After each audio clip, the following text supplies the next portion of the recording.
Hola, hola perrillos, ¿cómo están? Espero que se encuentren bien, yo estoy excelente. Bueno, ahí vamos. Y pues bueno, bienvenidos a un nuevo episodio de Tu viaje de sanación psicodélica. Pues ya vamos, creo que en el cuarto capítulo o en el quinto, no me acuerdo. Ya llevamos bastante, ¿no? No sé si... creo que no llevamos ni siquiera la mitad. Entonces, pues espero que sea de su agrado, sea de su inmenso placer seguir escuchando estas narraciones, pequeñas narraciones. Y pues nada, empezamos con el capítulo LSD. Venga. El día que vi la música. El LSD nunca fue un enteógeno que me llamara la atención, así que lo probé relativamente tarde, cerca de los 28 o 30 años.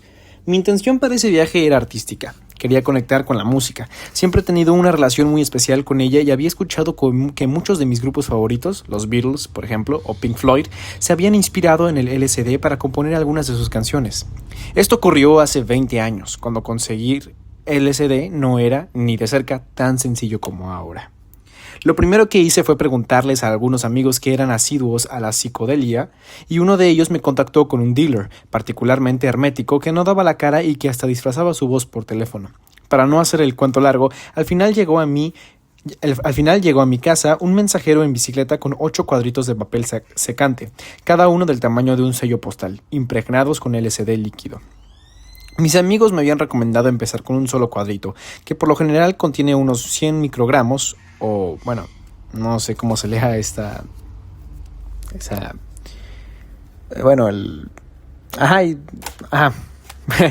decir, 1/1000ª parte de un gramo. Los psiconautas promedio suelen consumir entre 50 y 200 microgramos, ¿se llama? Sí, microgramos, para entrar en un viaje psicodélico. Así que me aventuré. Preparé mi setting, que en este caso era la sala de mi casa. Puse una playlist con mis grupos de rock favoritos. Me senté en el sillón y coloqué el cuadrito sobre mi lengua. Después de media hora sin sentir gran cosa, pensé que el cuadrito no surtiría efecto. Pero unos 20 minutos después, mientras bailaba una canción de Pink Floyd, empecé a alucinar formas caleidoscópicas. Cuando cerraba los ojos se intensificaban, vibrantes y luminosas. Noté que el piso bajo mis pies respiraba y que las paredes seguían el ritmo de la música. La luz de la sala se tornó más cálida, casi dorada, y las sombras danzaban. En el suelo aparecieron texturas que solo puedo describir como pequeñas olas en un lago tranquilo. Distinguía cada instrumento con la absoluta nitidez y sentía los tambores resonando dentro de mi pecho. Media hora después de iniciado el viaje, no solo veía y escuchaba distinto, sino que también sentía de otra manera. La percepción de mi cuerpo se volvió difusa. No sabía dónde terminaba yo y dónde empezaba el mundo exterior. Esa sensación me llevó a una disolución del ego en la que me fundí con el todo, con el sillón bajo mi cuerpo, con mi departamento, con el aire, con el mundo entero y con el infinito universo. De repente experimenté una claridad fulminante sobre el propósito de mi existencia. Comprendí que todos los seres estamos interconectados y que la separación entre humanos y animales y entre lo sintiente y lo no sintiente es solo una ilusión. Con esta revelación me invadió una oleada de empatía y amor. Sentí el dolor de la humanidad como si fuera propio y vi escenas de guerras, hambrunas y pérdidas a lo largo de la historia donde el sufrimiento era el protagonista. Durante el viaje también emergieron muchos recuerdos de mi infancia. Reviví experiencias traumáticas, como el terremoto de 1985. Sentía la tierra temblar bajo mis pies y frente a mí reaparecieron algunas de las aterradoras escenas que presencié aquella mañana. Vi a mi abuelo en el accidente automovilístico en el que murió y a mi padre en el cuarto de hospital donde pasó sus últimos días. Cada uno de esos recuerdos se desplegó ante mí como un mosaico, una película de mi pasado. Pero también vi imágenes de mi futuro. Me vi anciana, junto a un hombre joven. En ese momento no lo supe, pero con el tiempo entendí que era mi hijo ya adulto. Mi viaje duró alrededor de 9 o 10 horas, y hacia el final se volvió agotador. No tenía noción del tiempo transcurrido, así que cuando miré mi reloj sentí un fuerte pánico. Me aterraba la posibilidad de no regresar. Bebí agua, comí fruta y poco a poco recuperé la calma hasta relajarme por completo. Durante buena parte del viaje había estado bailando, así que mi cuerpo también estaba exhausto. Al final conseguí estar lo suficientemente tranquila para acostarme en un sillón, cerrar los ojos y respirar profundo, con la intención de que el viaje terminara. Las visiones comenzaron a desvanecerse y comprendí que estaba volviendo a la realidad. Recuerdo que después dormí muchísimo y que al despertar sentí una calma como pocas veces en mi vida. Durante los días siguientes todo en mi entorno irradiaba tranquilidad y amor. Me sentía vibrante, feliz y clara. Algo que no hice, porque en ese entonces no sabía de su importancia, fue integrar mi experiencia. Hoy, al recordar en detalle lo que viví con el LSD, creo que habría sido algo maravilloso para mí, porque el enteógeno me hizo revivir cada uno de mis traumas. Lo asombroso fue que cada una de esas memorias estuvo acompañada por un profundo sentimiento de que todo estaba bien. A partir de esa experiencia viví una transformación profunda. Aunque en el futuro seguiría enfrentando episodios de fuerte ansiedad, esa vivencia me permitió conectar más fácilmente con él ahora, sobre todo al meditar. La bicicleta de Hoffman. Casualmente, la molécula del LSD también proviene de un hongo, el cornezuelo, Claviceps purpurea, el cual contamina el trigo. Es curioso que, a pesar de todo lo que se habla sobre los hongos psicodélicos, casi nadie menciona este.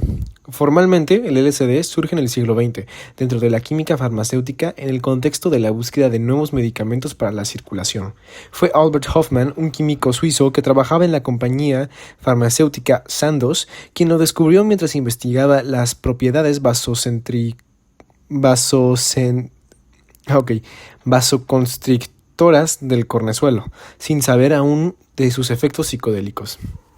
Fue así como Hoffmann sintetizó en 1938 distintas variantes del LSD. Mientras experimentaba con esta molécula, se quitó el guante por un momento y así su piel absorbió una diminuta gota del enteógeno, lo que le provocó una intensa euforia y una alteración mental en la que vio imágenes caleidoscópicas. También percibió el tiempo y el espacio de una forma completamente nueva. Impactado por estos efectos, decidió explorar más a fondo el otro lado del LSD. El 19 de abril de 1943 ingirió, ahora intencionalmente, una dosis de 250 microgramos, una cantidad considerable. Esto lo llevó a experimentar alucinaciones intensas, una profunda desconexión con la realidad y una fuerte ansiedad acompañada de pánico. Ante la situación, pidió ayuda a su asistente, quien lo acompañó de regreso a su casa, en bicicleta. Desde entonces, el 19 de abril es conocido entre los psiconautas como el Día de la Bicicleta. Durante aquel famoso trayecto, Hoffmann vio cómo su entorno se transformaba de maneras incomprensibles. Su percepción visual se intensificó, los colores se volvieron más vívidos, aparecieron patrones geométricos y sintió que su conciencia se expandía. A lo largo del viaje, tuvo cambios emocionales extremos que oscilaban entre el pánico absoluto y la más pura euforia. Una de las cosas que más impresionó a Hoffmann de esta experiencia ocurrió al día siguiente. El científico experimentó una claridad mental y una sensación de bienestar extraordinarias, como sucedería a mí 6 décadas después. Esto terminó por convencerlo de que el LSD debía tener una aplicación psiquiátrica. Sandoz mostró interés por el descubrimiento de Hoffmann y, algunos años después, patentó el LSD bajo el nombre comercial de Delicid.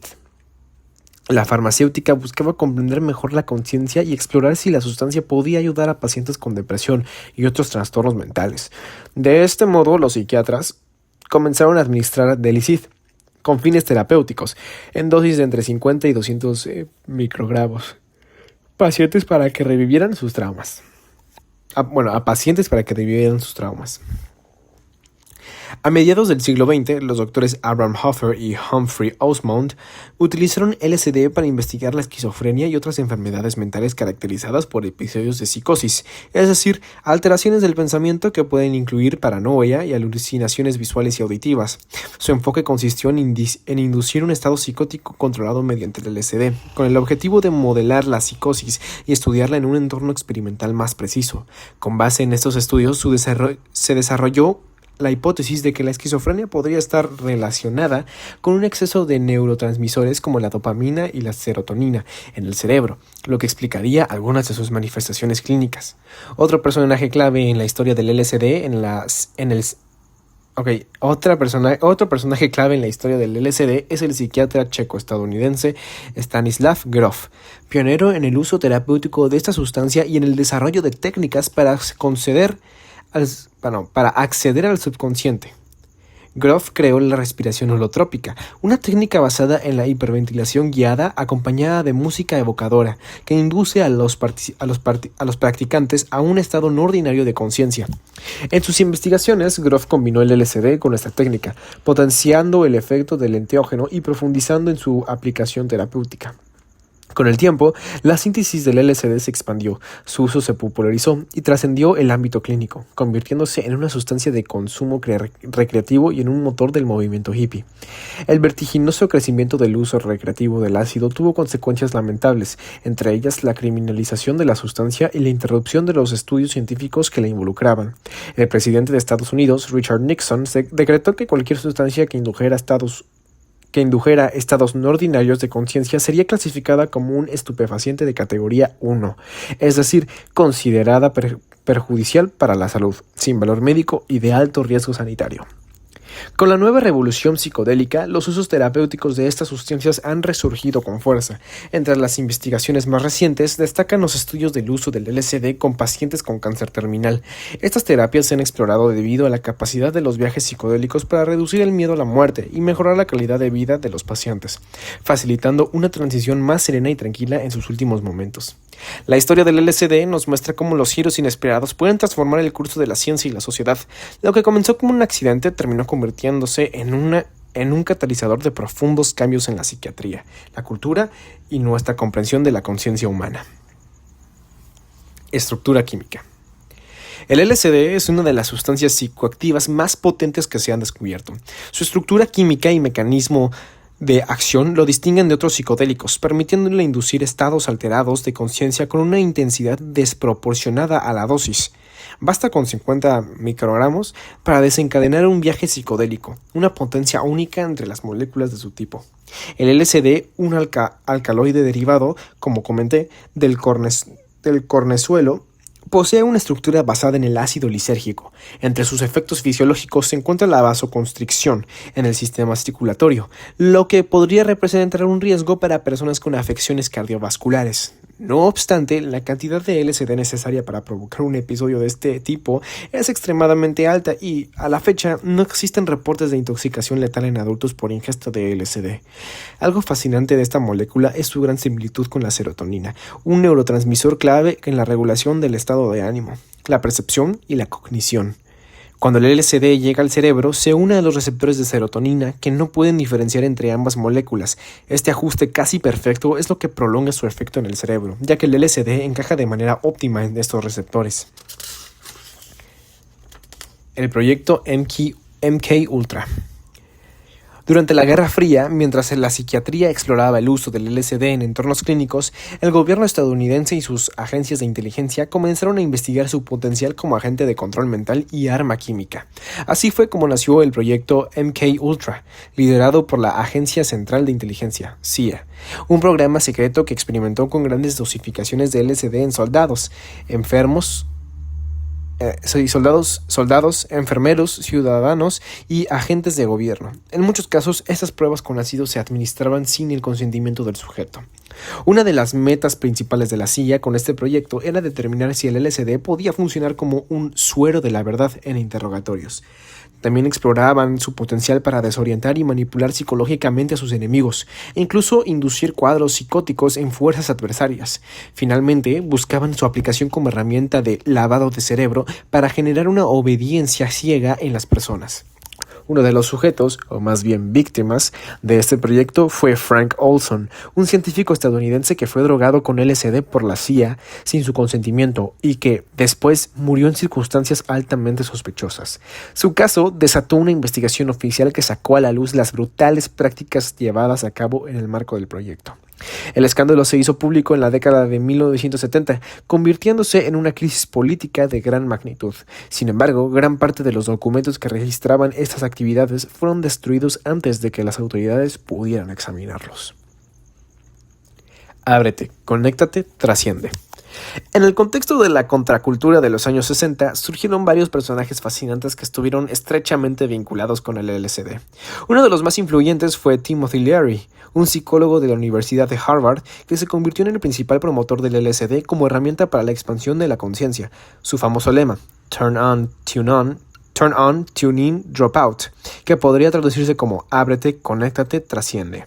Invitaba a las personas a usar psicodélicos para liberarse de las normas sociales impuestas. La historia de Leary es larga y compleja, pero en mi opinión su movimiento terminó adquiriendo rasgos similares a los de una secta, debido a su extremismo y dogmatismo.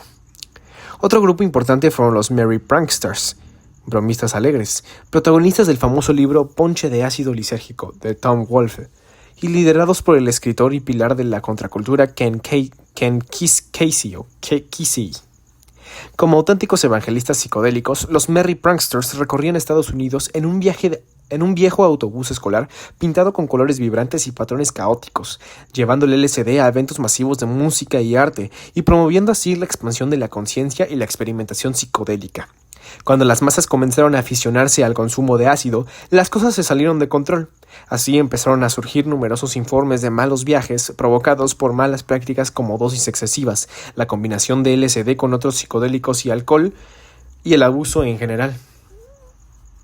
Esto suscitó un pánico generalizado en la sociedad y no ayudó el hecho de que los psicodélicos estaban vinculados de manera estrecha con el desafío a las autoridades, en especial al gobierno. Como resultado, la prohibición del LSD se fue extendiendo. 1966.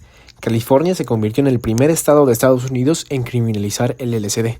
1968. Llegó la prohibición federal, lo que lo convirtió en una sustancia ilegal en todo el país. 1970.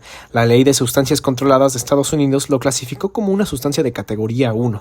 1972. El Convenio sobre Sustancias Psicotrópicas delimitó su uso a fines médicos y científicos a escala internacional en todos los países miembros de la ONU.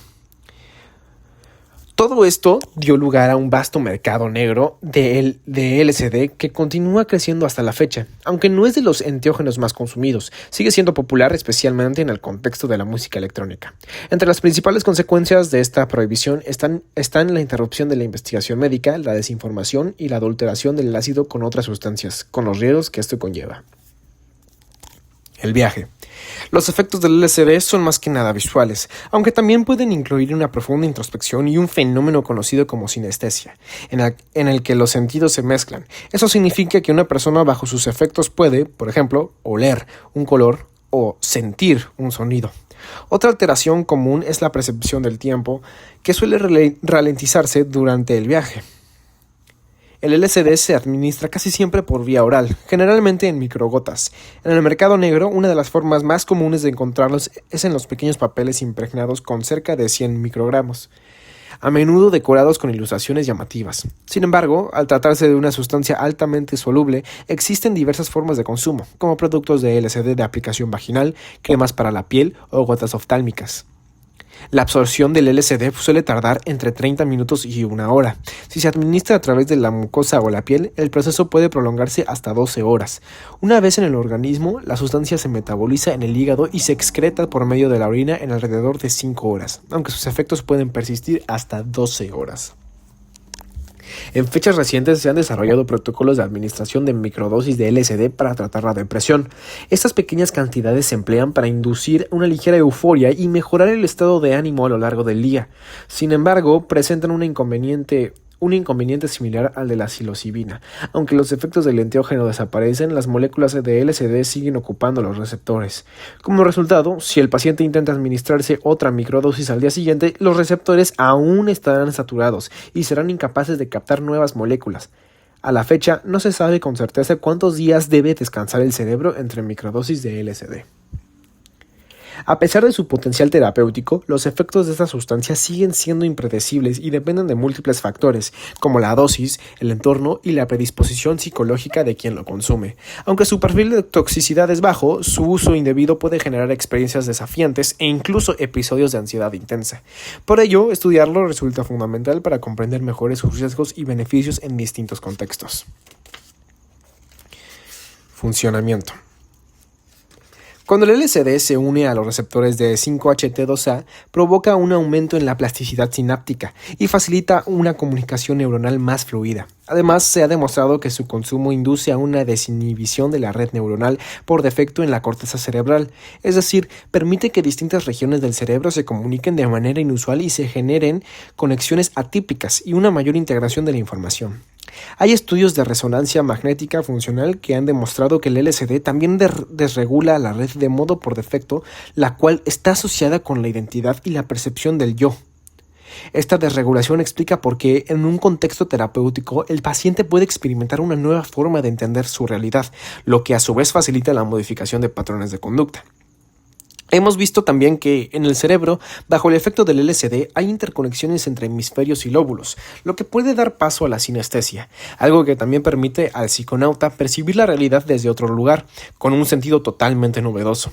A nivel perceptivo y cognitivo, el ácido produce cambios profundos. Entre sus principales efectos perceptuales se encuentran la distorsión visual, el aumento en la intensidad de los colores y la aparición de formas geométricas en movimiento. Es común que los objetos a nuestro alrededor, como las paredes, parezcan respirar.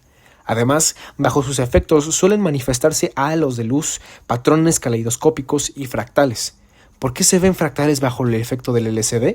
La corteza visual, que es esta parte del cerebro encargada de procesar la información visual, está llena de receptores a los que el LSD se une. Cuando esto ocurre, las neuronas en esta región se sincronizan de manera inusual, dado que la corteza visual está organizada en columnas neuronales especializadas en procesar líneas, formas y bordes. Esta activación sincronizada produce patrones visuales característicos. Como resultado, el usuario experimenta ilusiones de simetría, repetición, espirales y formas geométricas, como si observara la estructura de su propia corteza visual proyectada en la realidad exterior. Uno de los grandes beneficios de los viajes con LSD es su capacidad para expandir el pensamiento y aumentar la creatividad, lo que facilita la generación de ideas inusuales.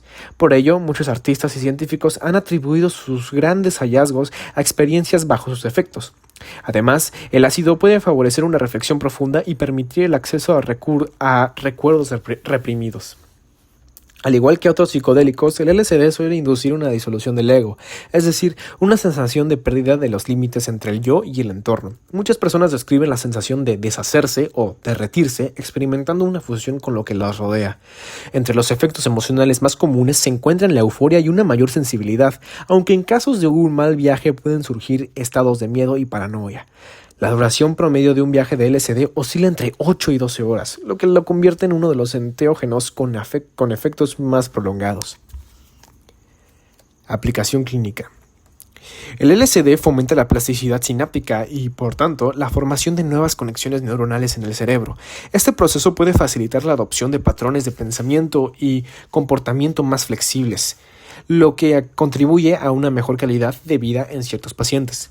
Su potencial terapéutico ha sido explorado en el tratamiento de la depresión y el TEPT, ya que permite a los usuarios revivir experiencias pasadas desde una nueva perspectiva, facilitando su reinterpretación y la construcción de narrativas más integradoras.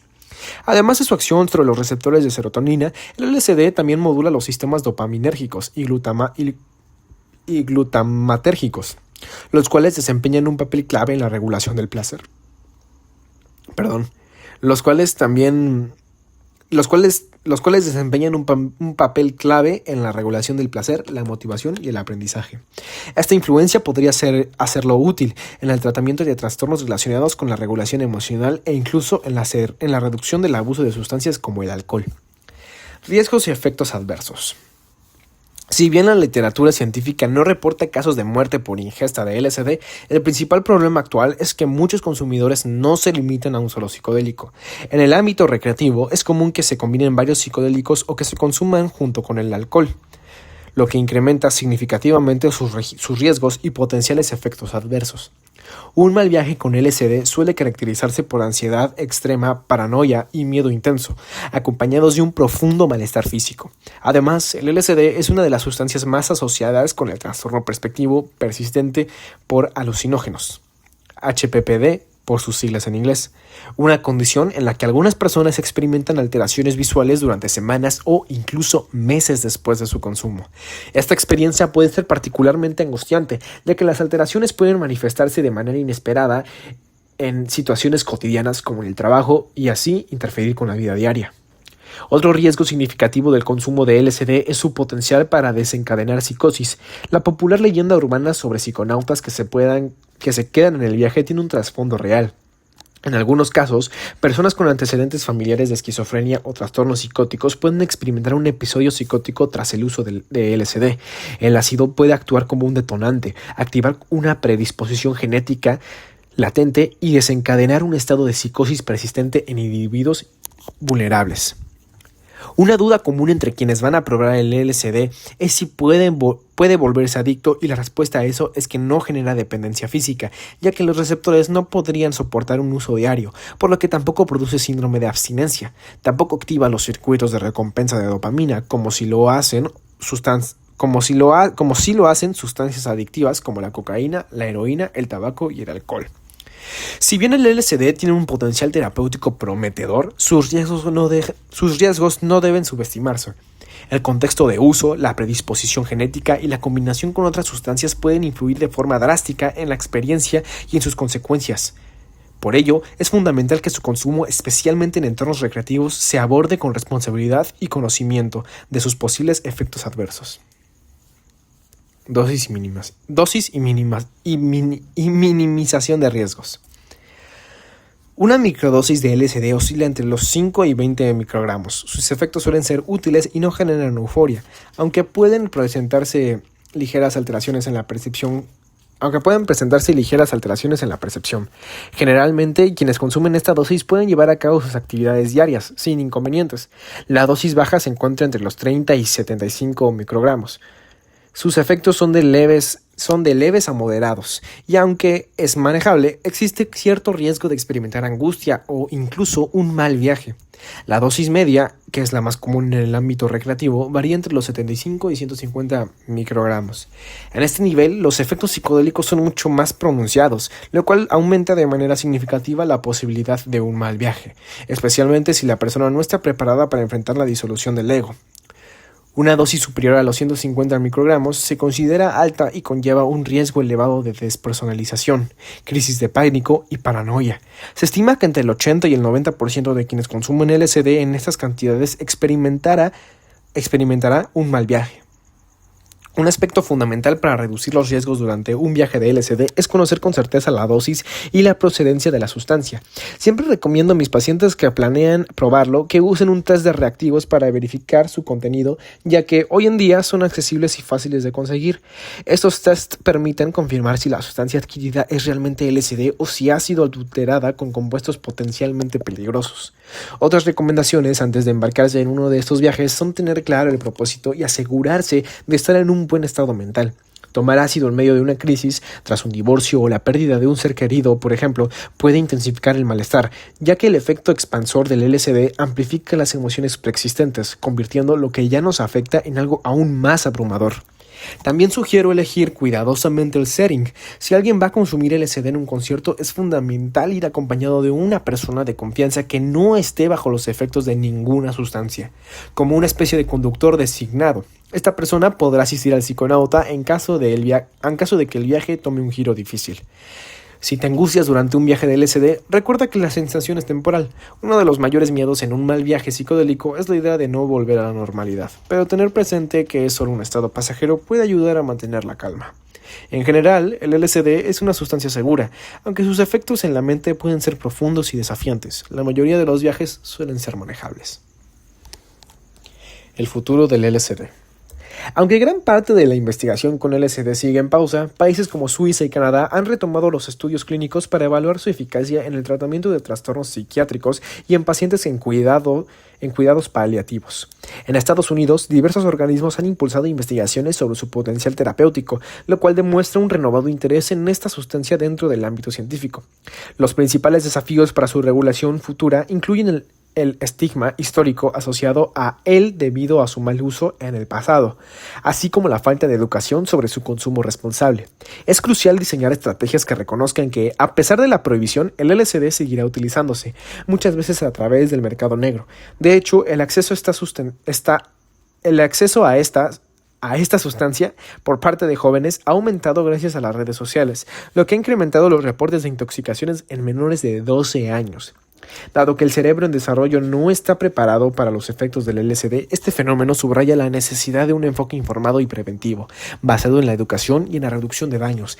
A medida que la investigación avanza y la percepción pública evoluciona, el futuro del LSD dependerá de nuestra capacidad para equilibrar el acceso terapéutico con políticas de educación y seguridad que garanticen que su potencial beneficioso no se vea eclipsado por el mal uso. Y bien, ese fue el capítulo del LSD en esta parte. interesante, ¿no? Yo no jamás había escuchado así tan profundamente del LSD, así como lo mencionan acá, pero pues es interesante, ¿no? Es curioso. Pues espero que les haya gustado y pues perdón, creo que en esta sí leí bastante mal, muy, muy mal, pero bueno, lo vamos a ir corrigiendo en próximas lecturas. Pues espero que les haya gustado, espero que lo hayan disfrutado, que lo hayan entendido y pues nada, los amo, ámense y amen a los demás, los quiero mucho, nos vemos.